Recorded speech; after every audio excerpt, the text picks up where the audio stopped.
Good evening. Tonight's lesson is on combining like terms with rational numbers. The first example that we're going to take a look at is a simple addition and subtraction of fractions problem. When we are adding or subtracting fractions, we need to remember that we need to have a common denominator. So if we take a look, we have 3, 4, and 6. We're going to find a common multiple. So we have 3, 6, 9, 12, 15. 4, 8, 12, 16. And for 6, we have multiples of 6, 6, 12, 18. Now I notice that I have 12 as a common multiple. So that is going to be our common denominator. So all of our denominators are going to change to a 12. Now, in order to change our denominator from 3 to 12, we have to think about what we need to multiply by. 3 times what will get us 12? Well, 3 times 4 will get us 12. What we do to the denominator, we also have to do to the numerator. So we have 4 times 2, which will get us 8. Taking a look at 4 times what will get us 12? Well, 4 times 3. What we do to the denominator, once again, to the numerator. 3 times 3 is 9. Lastly, we have 6 times what? Well, 6 times 2. And then in the numerator, 1 times 2 is 2. Now, because we have common denominator, the only thing that we need to do is we need to combine the numerator. And I'm going to go ahead and rewrite this just to make it a little easier to see. We have 8 minus 9 plus 2. I know that we can keep change because subtracting a positive is the same as adding a negative. 8 plus a negative 9 is a negative 1. Bring down. We have negative 1 plus a positive 2. Signs are different, so we are going to find the difference. The difference between 2 and 1 is 1. And we're going to take the sign of the bigger absolute value, which is the positive 2. So our final answer for example 1 is 1/12. If we move down and take a look at example 2, you'll notice that we have variables. And in this instance, we have the same variables. So we can determine that 2/3 n and 3/4 n are like terms, and therefore we can combine them. Now, to make this easier for ourselves, what we're going to do is we are going to take the variable and we are going to put it in the numerator. So when we rewrite, we're going to have 2n over 3 minus 3n over 4. Once again, just like the previous example, we need to find a common denominator. In this instance, if we take a look, once again, we have 12 as our common denominator. So we're going to go ahead and rewrite that. Now, what do we have to multiply 3 by to get 12? Well, we've got to multiply by 4. Do the same thing to the numerator, and we know from previous videos and practice, 4 times 2n will give us 8n.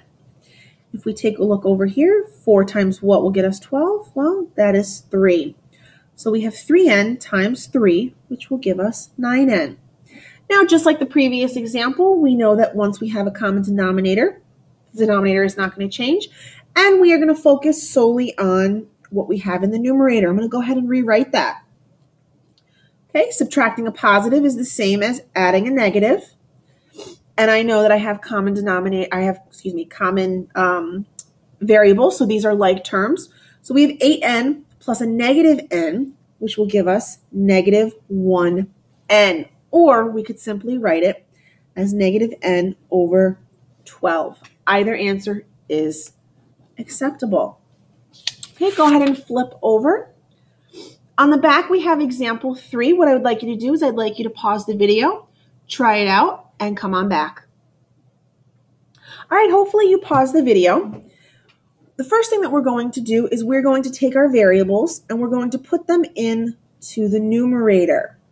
And I'm going to go ahead and rewrite. So I have 2n over 3 minus 3n over 4 plus 1n over 6. We're going to take a look, see if we can find a common denominator. 3, 6, 9, 12.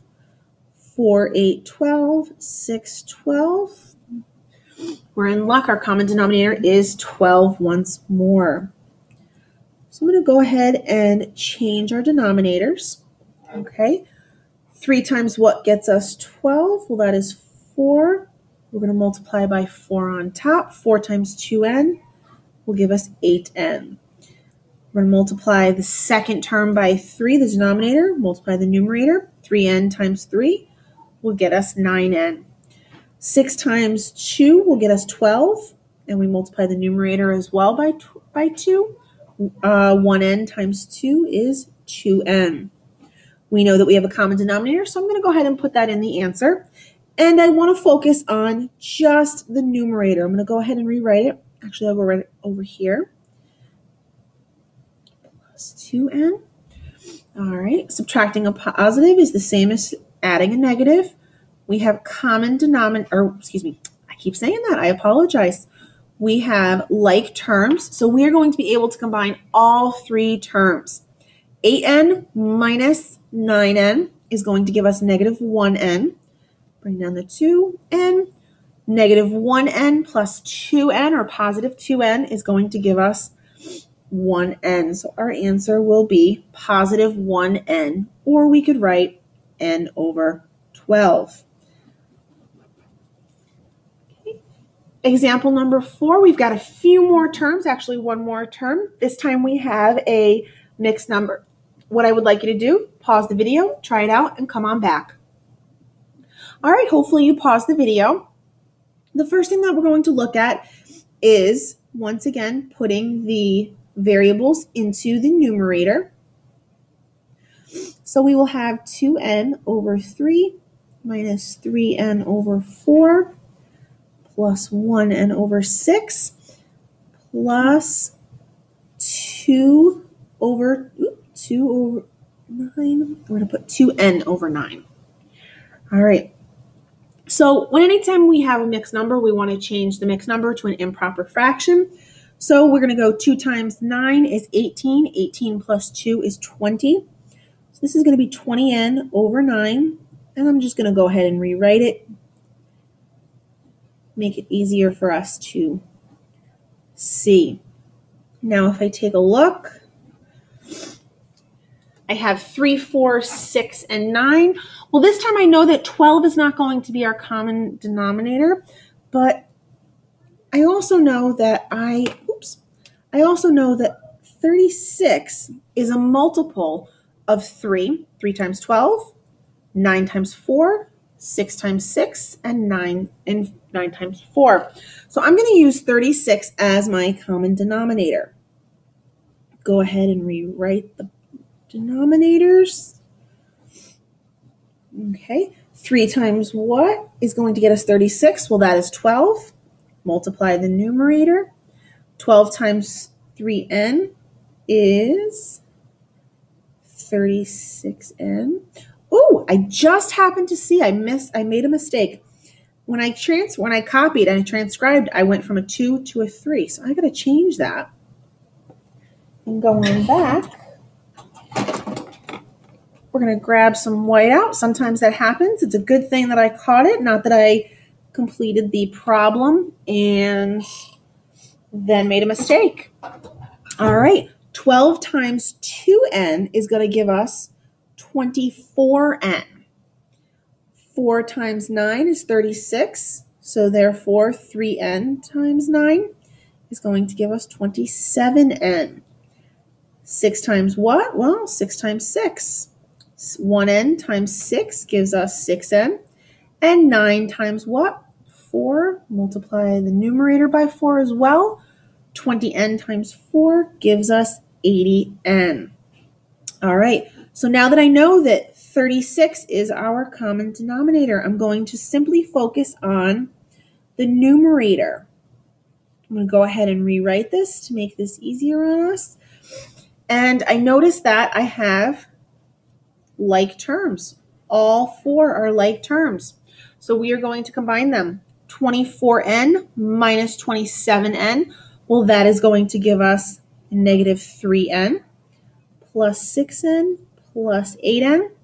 Negative 3n plus 6n, let me scooch up, is going to give us positive 3n. plus 8n. 3n plus 8n gives us 11n. So our numerator will be 11n. We cannot simplify this any further because 11 is a prime number, but we are all set. Oh, one more thing, ladies and gentlemen. We could also write our answer as 11/36 and then bring back the n to the end instead of keeping it in the numerator. Okay, what I would like you to do is I'd like you to try out your homework question number 1, try it out on your own, and be ready to discuss it in class tomorrow morning. Have a good day, and I will see you later.